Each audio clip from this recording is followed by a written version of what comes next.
All right, week 8 of the semester. We are still into chapter 3 of the Law of Running. And in this week, the information is focused on lactate threshold.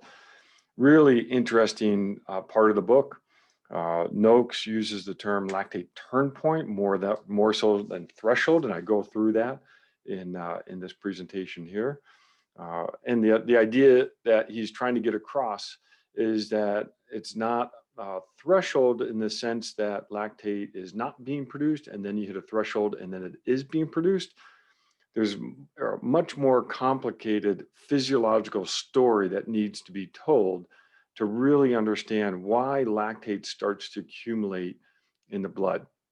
And what you'll hopefully zero in on is that the lactate measured in the blood is a function of how much is being produced and then how much is being removed from the blood actively for different reasons or buffered even in the blood.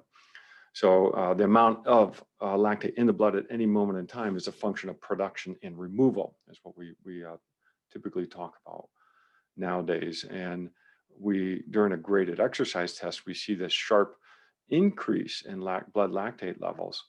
And that tends to be a meaningful physiological um, indication.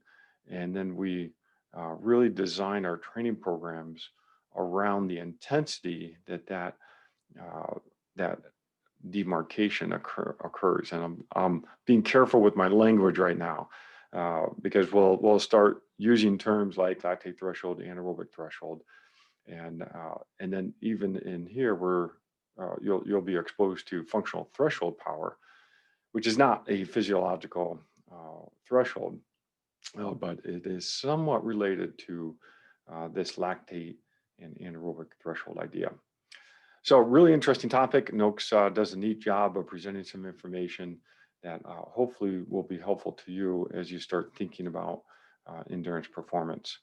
I also have a presentation on training responses to endurance performance, and I sort of go over this fairly quickly because the trick is you need to have a good training program, and then you have positive training responses that allow you to perform faster or to be able to cover longer distance.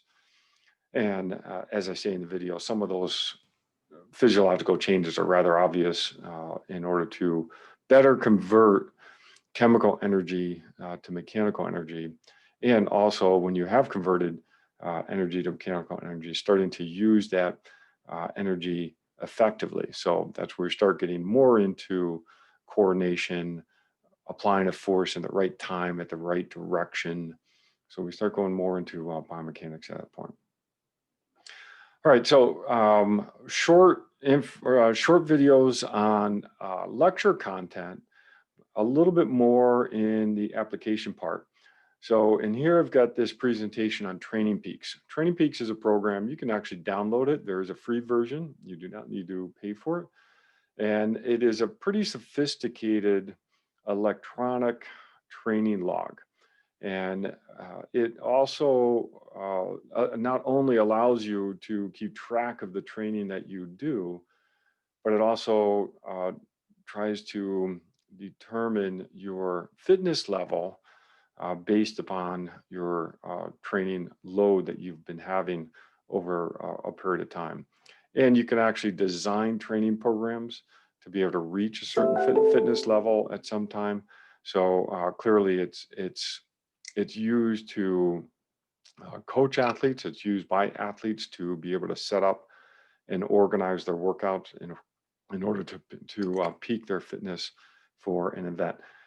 So once again, don't look at this presentation on Training Peaks as test material, but look at it from a perspective of how do I apply the material that we're covering in chapter 3 to understand endurance performance. So it starts to give you a little bit more of a context of why we need to know some of the physiology and vice versa. In evaluating a program like Training Peaks, it's important to know the physiology behind trying to understand things like training stress score or some of the metrics that they have to quantify fatigue or form. So now I also have, we did this earlier in the semester, we'll do it again now. I'd like you to watch a video from the list of videos on the Las Vegas Tri-Club Member Spotlight. And I'm putting this in there because we're getting closer to putting together our videos for the semester project. And I want to continue to have our focus on the content that you're putting in your videos to help the people like those in the member spotlight. And you'll see those member spotlights will range from people who are just starting off in triathlon to some real high level competitors in triathlon that compete at a national and international level. So it's a really broad range of knowledge that the audience may have, but at the end of the day, it's important that you're trying to provide information to folks like those in these videos. So again, not test material, but this hopefully will help you understand the context of the presentation that you're putting together. And then I've got an industry partner interview here with James Johnston, who is the general manager of Performance Footwear. He actually is down in the Arizona store, but he used to be the up here in Las Vegas, the manager here for the Performance Footwear store here in town. He's still connected with that store and still operates that store, but he's located down in Arizona. And he and I have a neat history in terms of trying to help runners out, and our paths crossed. And we also worked on some research projects together and generated some ideas. And I think you'll enjoy hearing his perspective of why the material that you're learning in kinesiology in general is important to runners in terms of selecting the right running shoe. He has some neat pointers for people even to select the right running shoe. All right, so that's content for this week. For your semester project at this point, we're going to go back and do the innovation idea again for the semester project, actually write it down. I apologize, I did mess up on one of my assignments, and I said I wanted to do the innovation, and I ended up writing something else in the assignment. So now let's go backwards, and we'll either write down your specific innovation idea, or if your group has come to a consensus in terms of what your innovation idea will be, that will be great to put that down.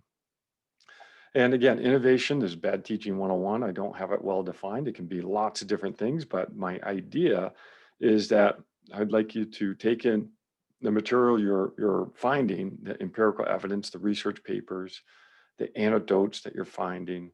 I want you to take those pieces of information and just think about things differently. And the innovation idea can be really almost anything. It can be a product, it could be an idea, it could be a software package. It could even be maybe you found an innovative idea and you want to talk about how you would research and the innovative idea to determine if it's valid or reliable or useful for the endurance community. So it can take lots of shapes here. So you can either write down your innovation idea, or like I said, if your group has come to consensus on what you're going to put in your presentation for the innovation idea, that would be great to list out. And you can list more than one idea. If you haven't come to a point where you say, wow, this is the one idea, but you have a couple different or maybe three different, that's fine, okay? You can work those in within the presentation. Okay, and that's it for week 8. Thanks, everybody.